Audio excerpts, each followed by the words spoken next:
The day the peace treaty was signed, the galaxy exhaled in relief. For 3 brutal decades, humanity and the Zolteri Combine had bled each other across 1,000 contested systems. Worlds burned, fleets vanished, an entire species learned to fear the quiet after hyperspace wakes. When the diplomats finally emerged from the orbital citadel above Helios Prime, smiles carefully practiced, banners unfurled, and the words "peace at last" echoed across every broadcast channel.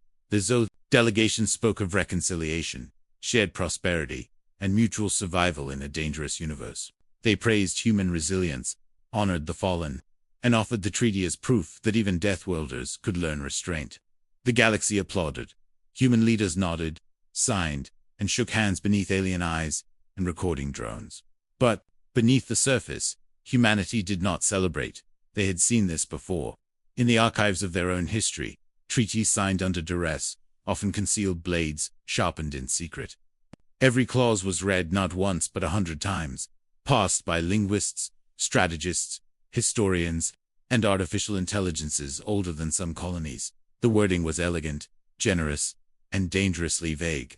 Demilitarized zones placed human systems closer to Zolteri borders than the reverse. Inspection rights granted the Combine access to human shipyards under the banner of transparency. Limits placed on certain weapons conveniently excluded Zolteri bioengineered fleets.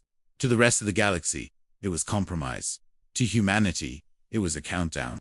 The admirals smiled for the cameras, knowing their fleets had already received new orders.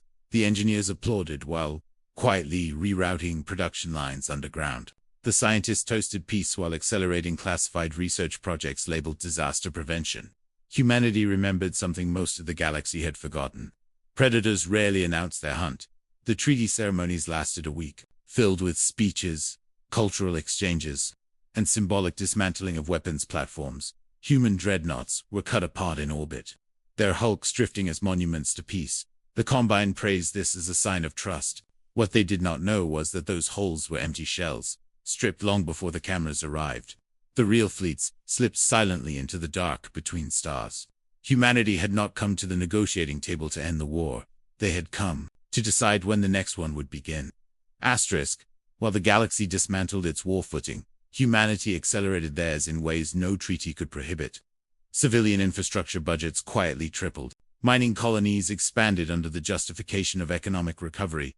Energy grids grew denser, deeper, and far more redundant than peacetime required. On paper, humanity was rebuilding. In reality, they were fortifying. Shipyards designated for trade vessels gained reinforced spines and modular hardpoints hidden behind civilian hull plating. Medical research into trauma care doubled as battlefield survivability programs. Artificial intelligences tasked with logistics began running war simulations no one outside Black Clearance ever saw. Every human world received what officials called emergency resilience upgrades. Underground shelters grew into subterranean cities. Orbital habitats quietly installed independent propulsion systems. Even schools changed. Children learned evacuation, drills that doubled as combat dispersal patterns. History lessons emphasized betrayal, survival, and the cost of assuming good faith. Humanity did not hate the Zolteri. Hatred was inefficient. They simply understood them. The Combine had risen by absorbing weaker neighbors, offering peace only when resistance became costly. Then, when vigilance faded, they struck. This pattern was well documented, but conveniently ignored by a galaxy desperate for stability. Human analysts noticed something else. Zolteri fleets did not shrink after the treaty. They reorganized. Warships were reclassified as security vessels. Troop carriers became migration barges. Weapons research shifted to private combling guilds. Beyond treaty oversight, the galaxy called this adaptation. Humanity called it confirmation. So they waited. Time was humanity's oldest ally. Years passed, trade flourished, and borders remained quiet. Zolteri diplomats praised the success of peace, subtly framing humanity as finally civilized. Human leaders accepted the insults with polite smiles. Behind those smiles, clocks kept ticking. Every human ship carried redundant command core. Every fleet had contingency orders sealed behind biometric locks. Humanity did not plan to win the next war quickly. They planned to survive it long enough to end it forever. And somewhere deep within Sol's oldest station, an archive AI updated a single probability curve. Peace treaty failure, likelihood approaching certainty. Asterisk, the betrayal did not begin with fleets. It began with inspectors, Zolveri treaty officials, arrived at the shipyards of Arcturus Reach, citing routine compliance verification. They carried legal authority, diplomatic immunity, and hidden scanners far more advanced than previously disclosed. Human dockmasters complied, guiding them through carefully curated facilities. The inspectors smiled, recorded data, and left without incident. 3 days later, Arcturus Reach lost power. Sabotage cascaded through civilian systems, disabling life support across multiple habitats. Before emergency protocols could fully engage, combined security vessels entered the system. Claiming humanitarian intervention, they boarded stations, seized control hubs, and declared temporary protection under treaty emergency clauses. The galaxy watched in confusion as news feeds framed it as a tragic misunderstanding. Humanity watched something else, the exact scenario their simulations had predicted, within hours. Similar incidents erupted across 6 border systems. Each followed the same pattern: infrastructure failure, combined intervention, territorial control. Still, humanity did not respond with open force. They issued protests, filed complaints, and requested arbitration. The Combine interpreted restraint as weakness. Their next move was faster and louder. A human convoy vanished. In transit, evidence conveniently suggested pirate involvement. Human intelligence traced the attack to a reflagged Combine warship operating under civilian registry. That was the moment humanity stopped pretending. Encrypted signals pulsed across hidden relays.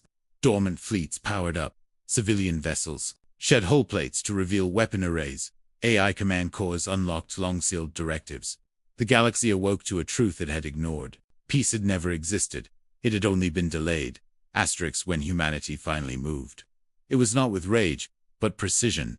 The first strikes targeted logistics, not populations.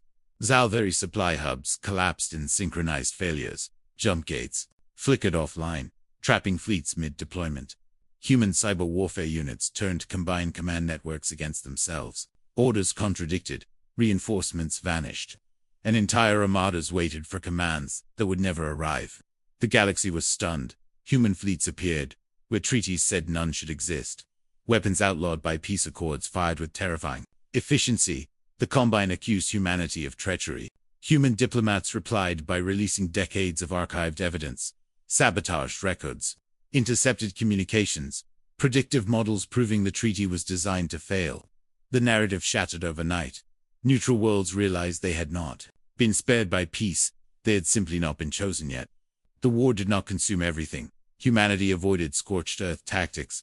They dismantled the Combine methodically, isolating systems, neutralizing fleets, offering surrender to worlds coerced into allegiance. Many accepted. They had never wanted conquest, only survival. The Combine leadership attempted a final escalation, deploying bioweapons forbidden even by their own laws. Human countermeasures activated instantly, because they had been waiting for exactly that move. Within a single cycle, the Combine's core worlds were surrounded, not destroyed. Humanity did not seek extinction. They sought certainty. Asterisk, the war ended not with celebration, but reckoning.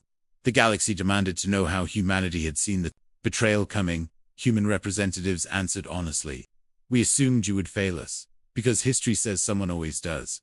They released their final statement to every star system. Peace is not words on paper. It is the absence of hidden knives. The treaty had been a deception. Humanity had known from the beginning. And because they had known, the galaxy still existed. New accords were drafted. This time written by survivors, not optimists. Verification became mutual and absolute. Weapons limits applied to all or none. Emergency clauses required consensus, not opportunity. Humanity withdrew its fleets, slowly, visibly, deliberately. Not as a gesture of trust, but as a demonstration of confidence.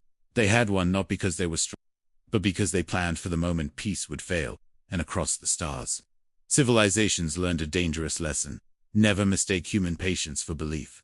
They listen, they sign, they prepare.